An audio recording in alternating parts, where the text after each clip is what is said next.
here's the extension cord that goes to my computerized mousetrap monitoring system.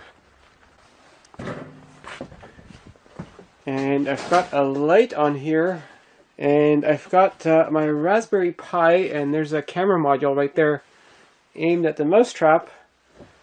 And here's the console for my mousetrap monitoring system. So if I just reach in there, as soon as there's my finger in there, you can see there's motion detection logged, and those images were saved.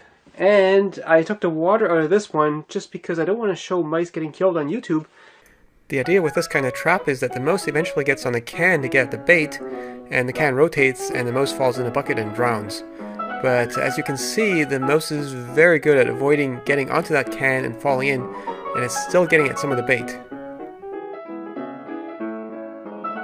We've used this sort of trap to catch mice many times before, but it's clear that this trap is not working optimally.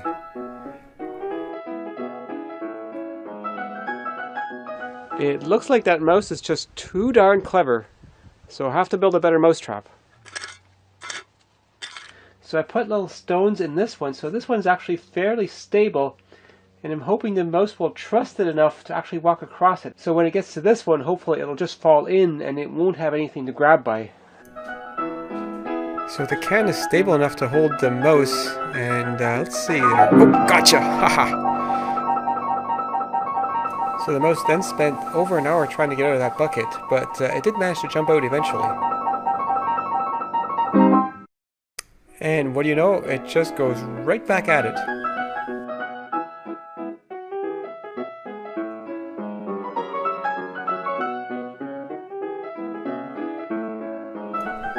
Come on, fall! Damn!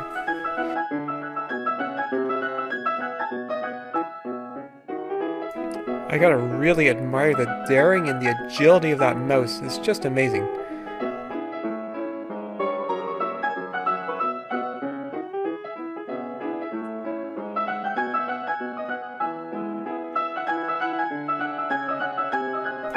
Strike two!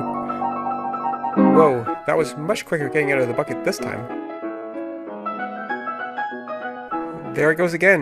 Looks like the weighted can actually is pretty good on its own, better than one that rotates freely.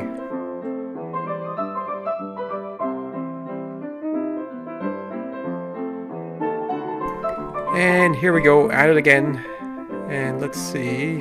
Come on, fall. No. Okay, so again, it fell off the weighted can, not the freely spinning one.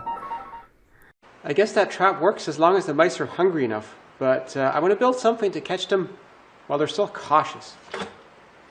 I was figuring some kind of counterweighted tilting ramp like this. Eventually it loses its balance, except this ramp is kind of heavy. It's made out of metal, and I figure as the ramp tilts, the mouse could still scurry back. So what I've come up with is this thing, which is a very light ramp. It's just a piece of wood with some plastic on there so that the mouse can't really claw into it, and it tilts on here. There's a bolt back here for counterweight, and I want this to actually dump kind of unexpectedly, so there's a little magnet on the back and a piece of wire sticking out here so that as the mouse gets on here, eventually it just lets go and dumps the mouse suddenly. Slowly taking the bait, and there's no warning, everything is very stable. With the magnet weakening as it gets further away from it, once it starts to tip, it'll really tip. Yeah, there it goes. And this was followed by a better part of an hour of the mouse trying to jump back out. You gotta admire the stamina of these things. And here we go, right back at it. Ta-da!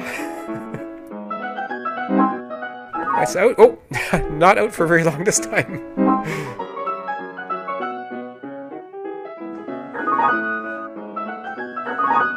Looks like that mouse is starting to wisen up to my trap. Of course, if I put water in it, it would have been dead several times over.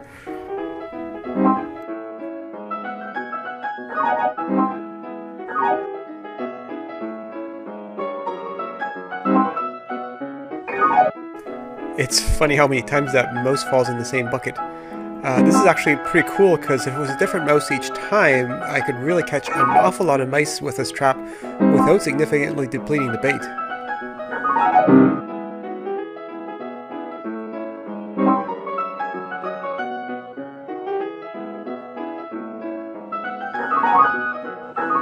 Looks like this mouse has learned to hang onto the ramp as it starts to tip so it doesn't fall into the bucket every time.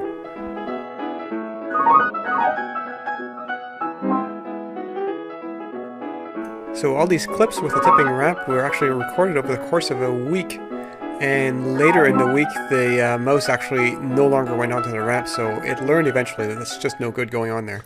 So this one works super well, and it could be made slightly more effective by making the edges of the ramp harder to grab. But realistically, the weighted can is very effective on its own already, and even a freely spinning can will work. So this is much easier to make, and I'd recommend you go with that. And the weight I had in the can is about 40 grams.